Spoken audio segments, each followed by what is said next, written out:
নমস্কার। আমার YouTube channel বাঙালির আড্ডাতে আপনাদের স্বাগত। আমার আজকের বিষয় একটু অন্যরকম। সালটা 2025, ঋত্বিক ঘটকের জন্মশতবার্ষিকী। আমাকে একটি জায়গাতে ঋত্বিক সম্বন্ধে কিছু বলতে বলা হয়েছিল, অর্থাৎ আমন্ত্রণ জানানো হয়েছিল বলতে। সেই সময় আমার স্ত্রী আমাকে বলে, যখন আমি প্রস্তুতি নিচ্ছি, যে দেখো, ঋত্বিক ঘটকের ছবি আমি খুব একটা বুঝতে পারি না। আমি তখন কিন্তু আমার স্ত্রী সত্যজিৎ রায়ের সব ছবি ঘুরিয়ে ফিরিয়ে ইউটিউবে দেখে, মন্তব্যও করে, আনন্দও পায়। হ্যাঁ, সেটা একটা ঘটনা। আমি তখন ওকে বলি যে দেখো, তুমি বুঝতে পারছো না মানে তুমি মিতা, সীতা বা আরো যে সমস্ত ক্যারেক্টার গুলো আছে তাদের সাথে নিজেকে রিলেট করতে পারছো না। কারণ তুমি উদ্বাস্তু নও, তুমি আর মধ্যে দেশভাগের যে যন্ত্রণা সেটা নেই, সেজন্যই তুমি রিলেট করতে পারছো না। তুমি কিন্তু রিলেট করতে পারছো পথের পাঁচালীর দুর্গার সাথে, চারুলতার চারুর সাথে, বা ঘরে বাইরের বিমলার সাথে। বলে হ্যাঁ, এটা তো ঠিকই।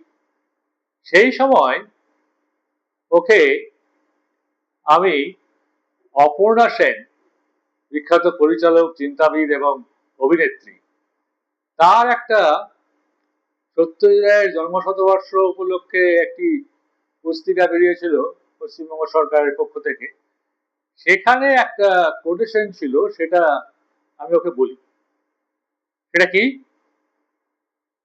সেটা হলো যে তাকে প্রশ্ন করা হয়েছিল, আমাদের শিল্প সাহিত্যের ক্ষেত্রে আধুনিকতা আন্দোলনে চলচ্চিত্রকার সত্যজিৎ রায়ের অবদান বিষয়ে আপনার বক্তব্যটি। তাতে উনি বলেছিলেন যে সত্যজিৎ রায়ের ছবির মান যে অসাধারণ তাতে কোনো সন্দেহের অবকাশ নেই, কিন্তু ঋত্বিক ঘটকের ছবি নয় কেন? তার কারণ আমার মনে হয় এই যে সত্যজিতের ছবি ঋত্বিকের ছবির চেয়ে অনেক বেশি বিশ্বজনীন। যারা ভারত ভাগ তথা বাংলা ভাগের যন্ত্রণা জানেন না বা বোঝেন না, তাদের পক্ষে ঋত্বিকের ছবির মর্মে প্রবেশ করা মুশকিল। এই যুক্তিটি তো ফেলে দেওয়ার মতো নয়। এর মধ্যে যথেষ্ট আলোচনার বিষয় আছে। এখন এই মুহূর্তে আমরা দেখছি ঋত্বিকের জন্মশতবর্ষ পার হয়ে গেছে, তারপরে 26 সালের জুলাই মাস। এই সময় পর্যন্ত বেশ কিছু চলচ্চিত্র বিশেষজ্ঞ আসলে যেটা করছেন সে প্রসঙ্গে পরে আসছি। তাছাড়া আমার যেটা মনে হয় সেটা হলো যে বাঙালির একটা ধারণাই আছে, বাঙালির একটা অভ্যেস আছে, সেটাকে কুঅভ্যেস বলবেন না সুঅভ্যেস বলবেন আমি জানি না। সে অভ্যেসটা হলো যে লড়িয়ে দেওয়া। কিরকম? সত্যজিৎ বনাম ঋত্বিক, উত্তম কুমার বনাম সৌমিত্র চট্টোপাধ্যায়, মোহনবাগান বনাম ইস্ট বেঙ্গল। এই যে বাইনারি অপোজিশন, এই বাইনারি অপোজিশন তৈরির মাধ্যমে ন্যারেটিভ বা গল্পটা এগিয়ে যায়, এটা আমরা জানি। মানে সিনেমার ক্ষেত্রে বা লিটারেচারের ক্ষেত্রে এই binary opposition is very important. এবং এই বাইনারি অপোজিশন তৈরি করতে বাঙালি খুব ভালোবাসে। এখন বেশ কিছু চলচ্চিত্র বিশেষজ্ঞ আমি দেখতে পাচ্ছি যে তারা ঋত্বিক ঘটককে মহান চলচ্চিত্রকার হিসাবে বর্ণনা করতে যে সত্যজিৎ রায়কে কিঞ্চিত খাটো করে দিচ্ছে। এখন ঋত্বিক ঘটক সম্বন্ধে আমার অ্যাসেসমেন্ট হলো যে তিনি অত্যন্ত বড় ফিল্ম মেকার, সে বিষয়ে কোনো সন্দেহ নেই।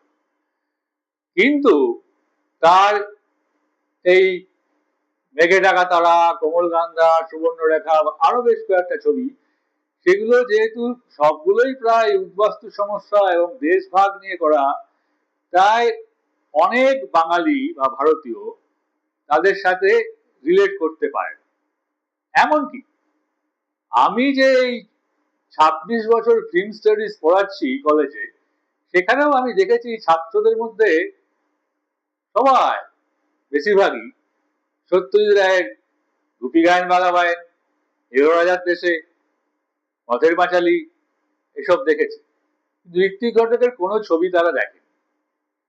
তার মানে এই নয় যে ঋত্বিক ঘটক খুব খারাপ ছবি বানিয়েছে, তার মানে এটাই, যেটা সত্যজিৎ রায় তার একাধিক ইন্টারভিউতে বলেছেন, যে আমার ছবি যদি না দর্শক দেখে তাহলে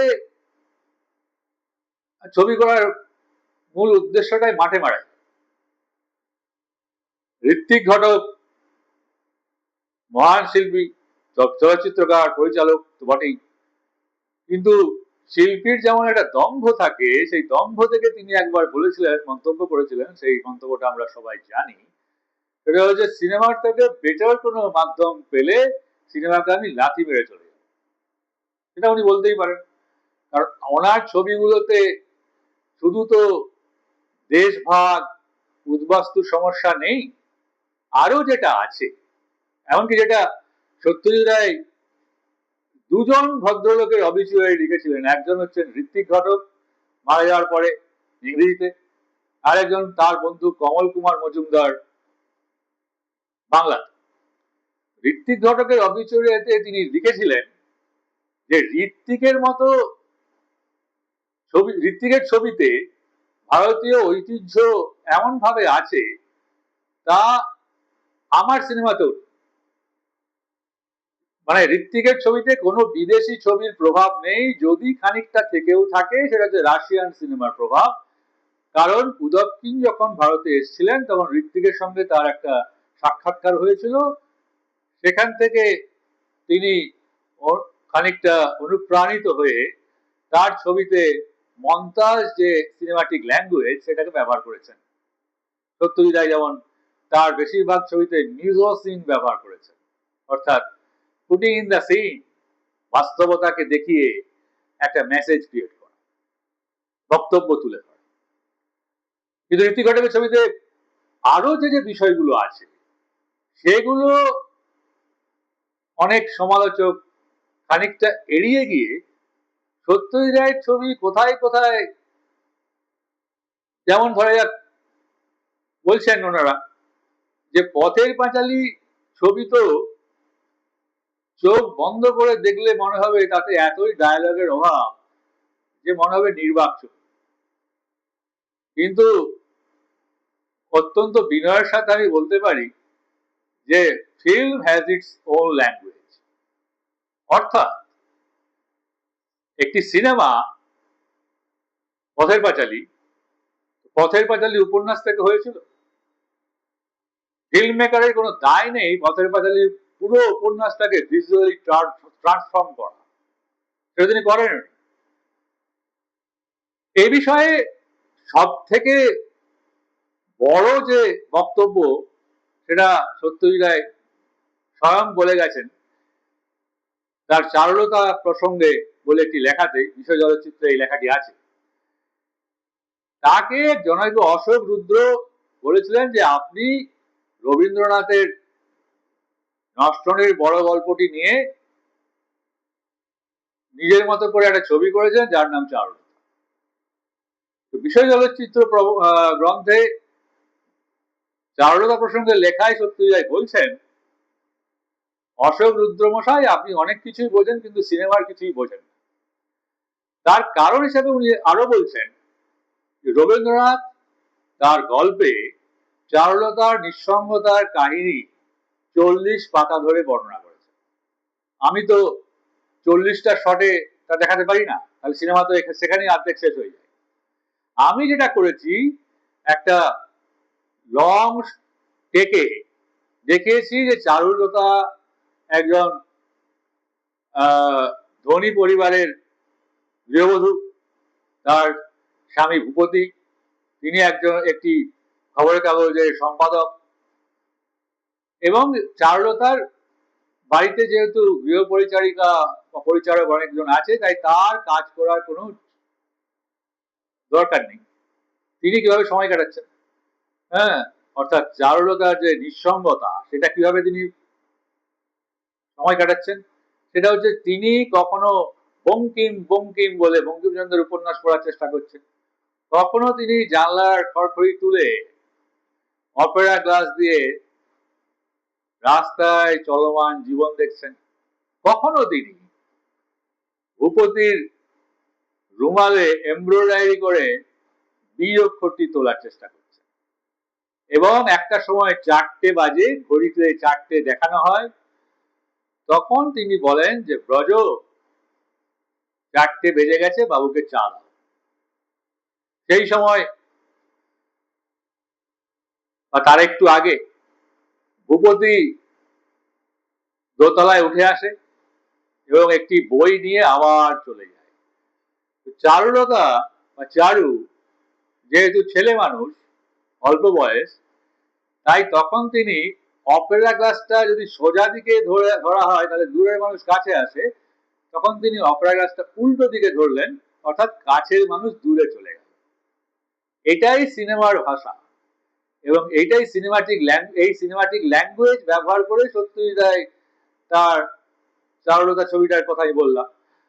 এবং আপনারা হয়তো আমার সাথে সহমত হবেন বা নাও হতে পারেন যে সত্যজিৎ রায় যে গুপি গায়েন বাঘাবায়েন বা হিরো দেশের মতো ছবি বানিয়েছেন বা প্রতিদ্বন্দ্বী মতো ছবি বানিয়েছেন, সেখানে তার যে রাজনৈতিক মতাদর্শ কতখানি প্রবল ছিল, যে কালোকে কালো সাদাকে সাদা বলতে তিনি ভয় পেতেন না, সেটা তিনি হিরো রাজার দেশেতে, অর্থাৎ এমার্জেন্সির সময় তিনি হিরো রাজার দেশে করছেন, মাথায় রাখতে হবে।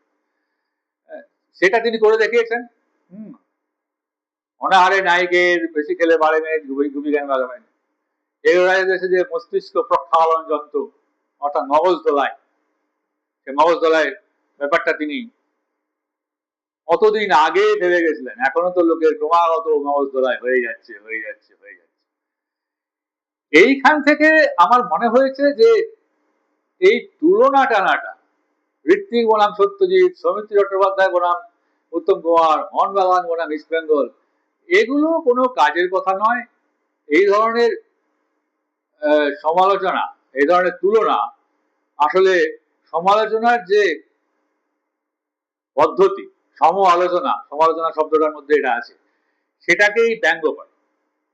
অর্থাৎ আমি যখন ঋত্বিক ঘটককে নিয়ে আলোচনা করব, ঋত্বিক কুমার ঘটককে নিয়ে আলোচনা করবো, তখন তার ছবি নিয়ে আলোচনা করব।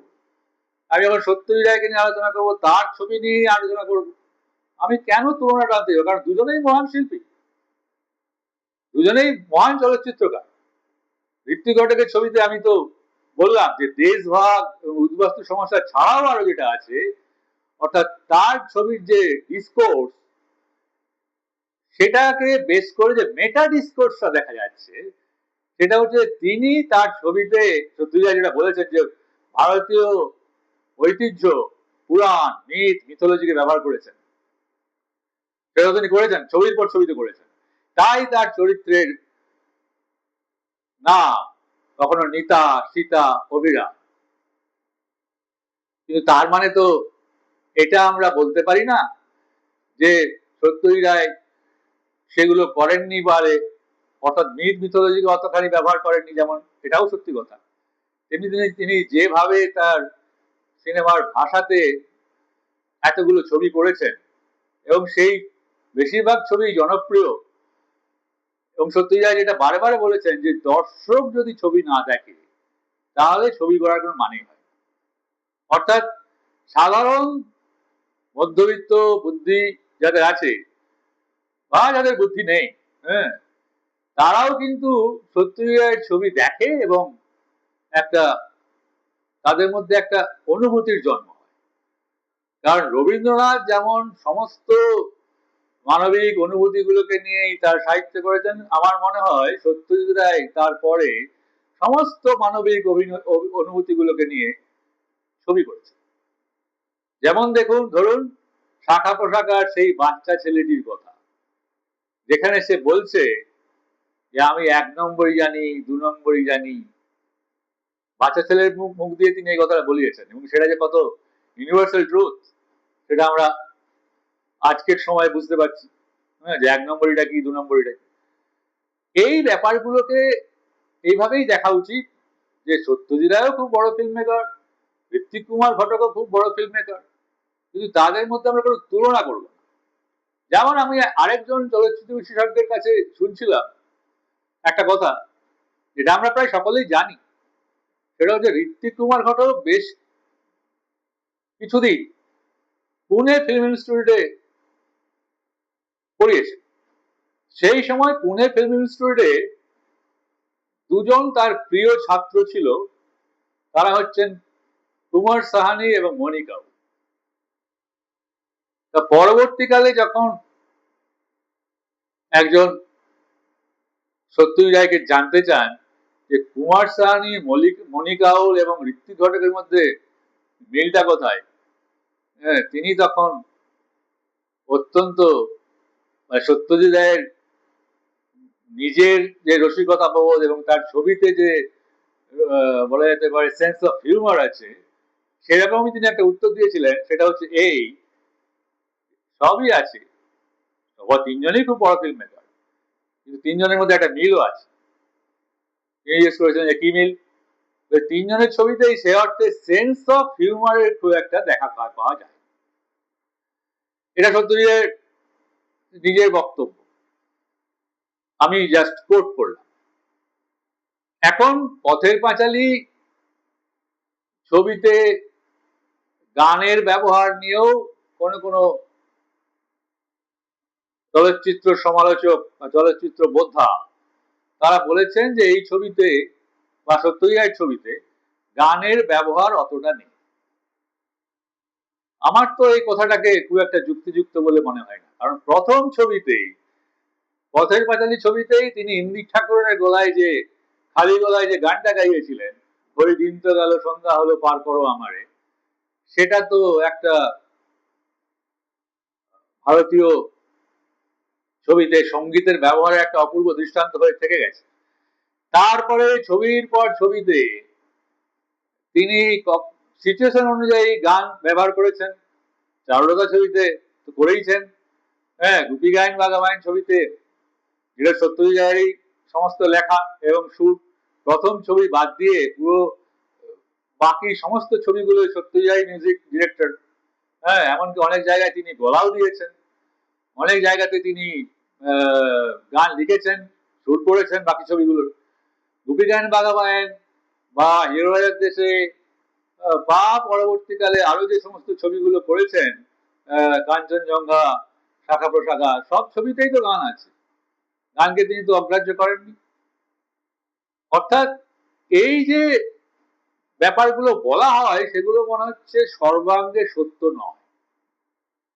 এর ছবিতেও গানের ব্যবহার করেছেন ঋত্বিক ঘটকের, তার মানে যে সত্যজিৎ গানের ব্যবহার করেননি এটা বলতে হবে এরকম কোনো তো মানে নেই।